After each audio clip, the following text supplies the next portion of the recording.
buddy. But Barry, is there any similarities to the first half, a little struggle, slow start, to the second half, or is it completely different? And what did you guys do to make adjustments to have Similarities, what do you mean? just the Duke slow start to Gotcha. this slow start 2 weeks against before. Western Michigan? Yeah, similarities is obviously we got to call it better and execute better. It's really that simple. And so there's no magic pill to swallow. We just got to put them in better situations, and we got to be a little bit more focused to execute early. I think a lot of it's, we're getting excited to go play, and we've got to be more mature than that. I've got to do a better job of making sure I don't complicate the issue with a play call or a mistake, which I made the other day. It complicated it a little bit, but really we just got to calm down and execute, do your job.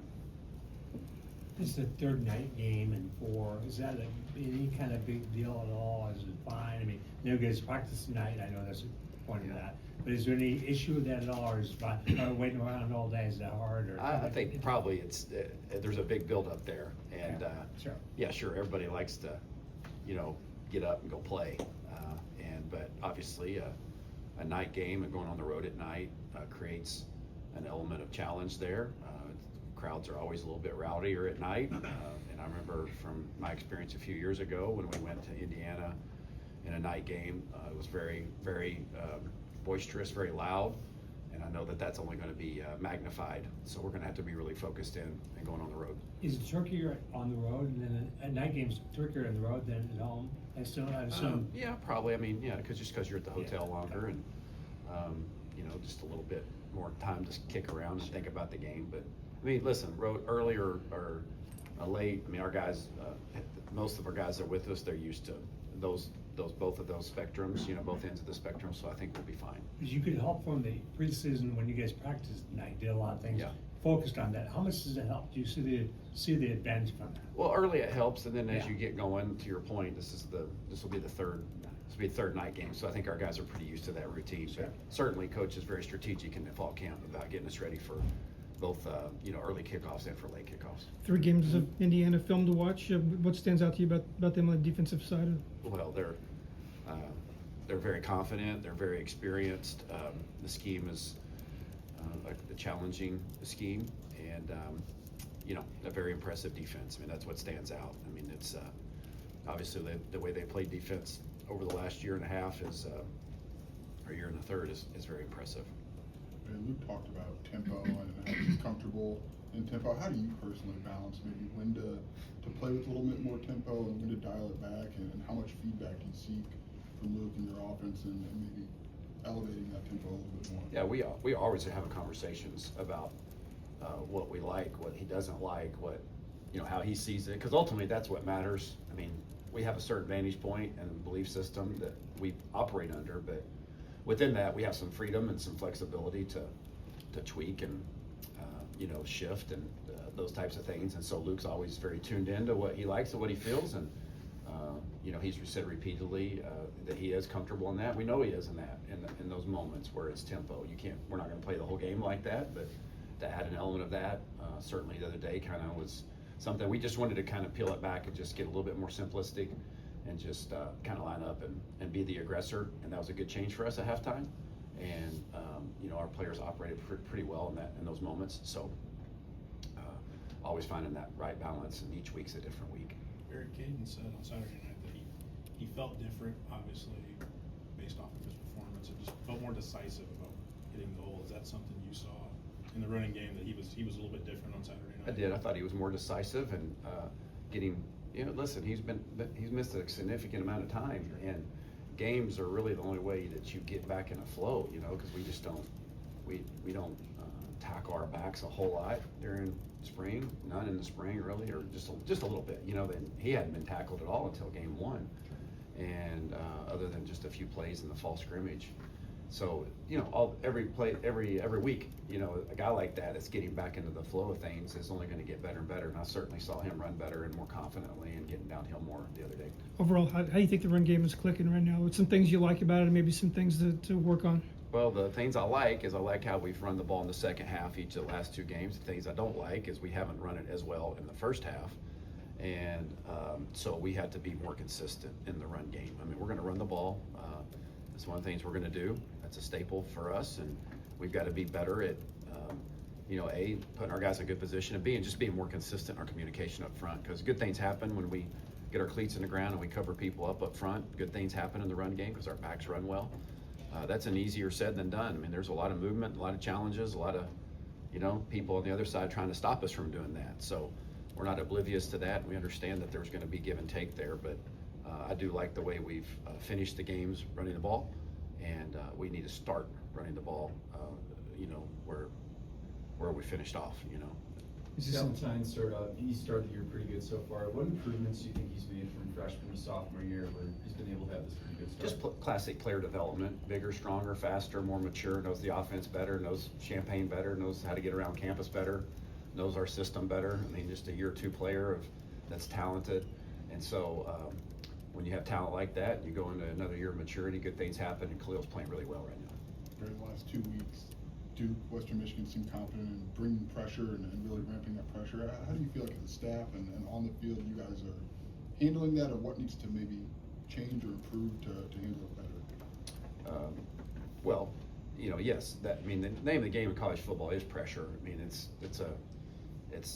what defenses do, create a lot of. Now, we have probably played two of the more pressure-heavy teams in the last couple of weeks that, you know, we'll see roughly about 50% pressure on early downs, and there's times where we've handled it really well, and there's times when we haven't. So when you haven't handled it well, you open yourselves up to seeing more of that. And we're certainly, you know, going into the game this week, this is a defense that thrives on pressure and bringing guys from different spots, and sometimes giving the illusion of pressure, but a lot of pressures. And so we got to continue to work and hammer those details out and be spot on when those moments come, because that's going to be something that we're going to continue to see, and we got to rise up and handle that as a staff and as players just a little bit better.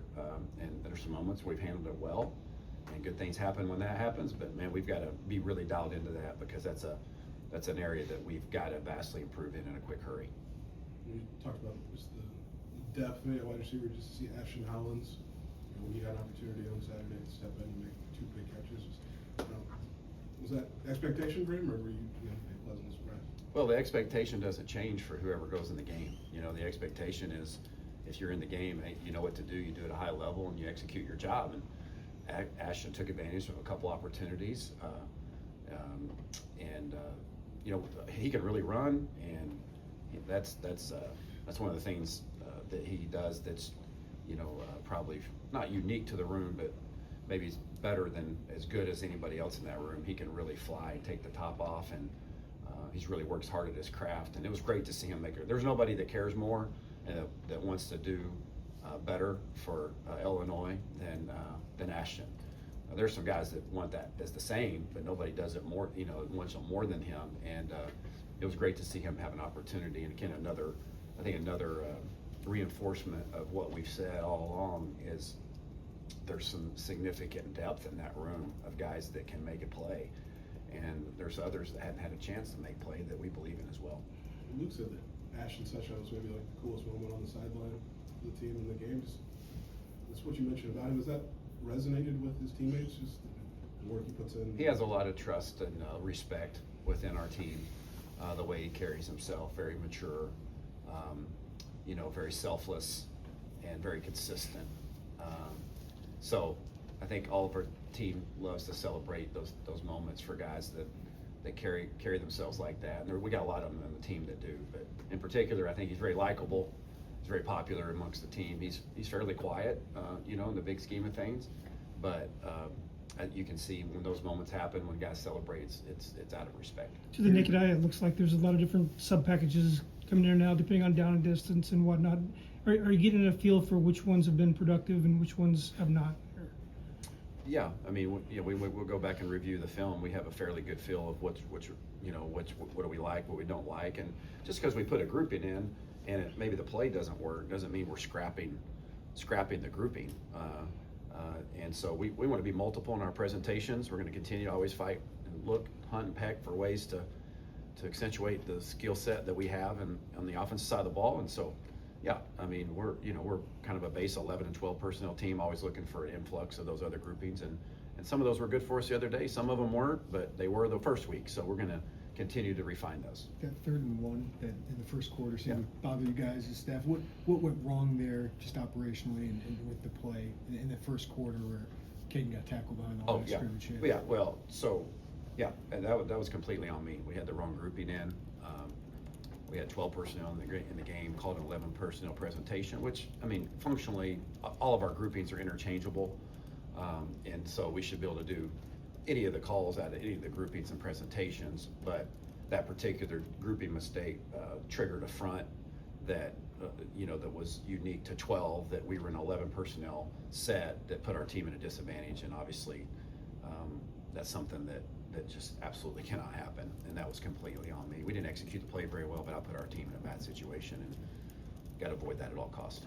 I know he's gotten a couple key receptions and a PI call too, that was key in the red zone, closer to the red zone. But I guess, what does Malik Elzy need to do, if there's anything he needs to do, get a little bit more involved in the offense? Well, just consistency, like every receiver, every player, and we're preaching that across the board at consistency. Malik's really worked hard and really knows our system, and just it's just details. And some of it is when we rotate a bunch of guys, the timing hasn't just worked right, for him to, like when I let the plays rip, I mean, like we rotate them in there, we communicate about who's in and who's out. We got a lot of faith in all those guys, and so we call the plays regardless of who's in the game and who's maybe primary, so to speak. Once you're in there, we feel like everybody should be able to do everything that we do in our offense, and that's kind of the way that it unfolds. And so specifically with Malik, he is, to your point, has had some targets, had some opportunities, and made those plays when they presented himself. Hasn't had the big one just yet, but hopefully that's coming.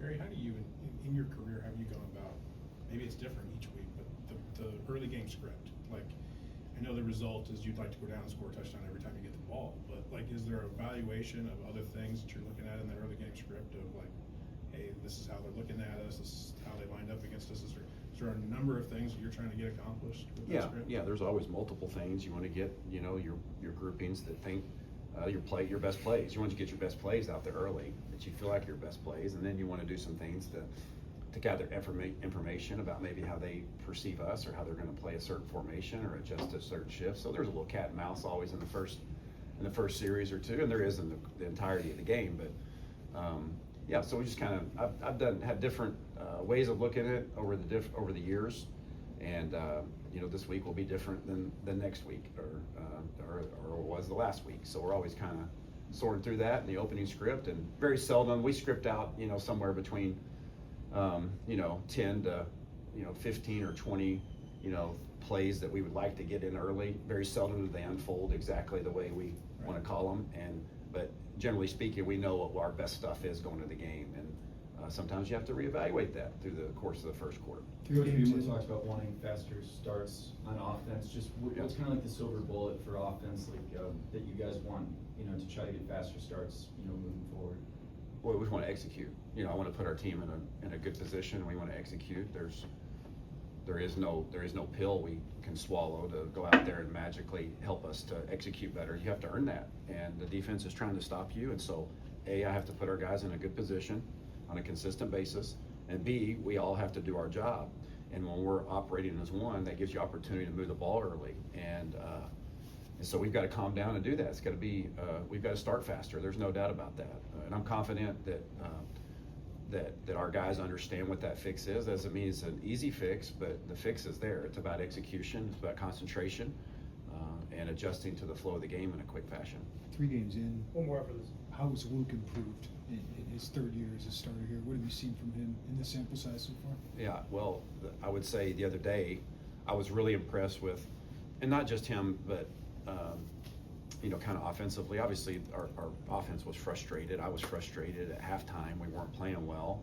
Our defense is playing lights out, and we're not, we're just not clicking. And I'm frustrated. I think everybody, but Luke didn't allow that to affect him.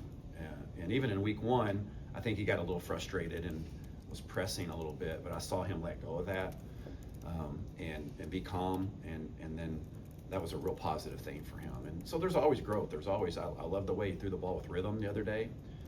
The first 3rd down of the game, he put his back foot in the ground and boom, let that thing rip, and did that with his throw to Hank over the middle. When he throws the ball with rhythm, good things happen, and I've seen growth in that, and it's been good. Just along those Last lines, Brett talked about Luke being a very rhythm quarterback, a guy who obviously thrives well. How do you guys help get him in that rhythm, and is it like RPOs, or what's the rhythm for Luke Altmaier look like to you? Well, I think that's a broad statement, but it is maybe it's the flow of the play calls in between play one and play two, you know. Maybe it's throwing the ball in sync with the timing of the route on a consistent basis, right? When I say maybe, it is both of those things, you know. It's getting first downs to stay on the field to get rhythm, you know. Chunk yardage plays creates rhythm, and so it's a multi-layered you know, statement, but we've got to do a good job of getting him in his rhythm and taking all of those things into consideration to get him to start fast so he can, you know, get off to a good start. Thank you, guys.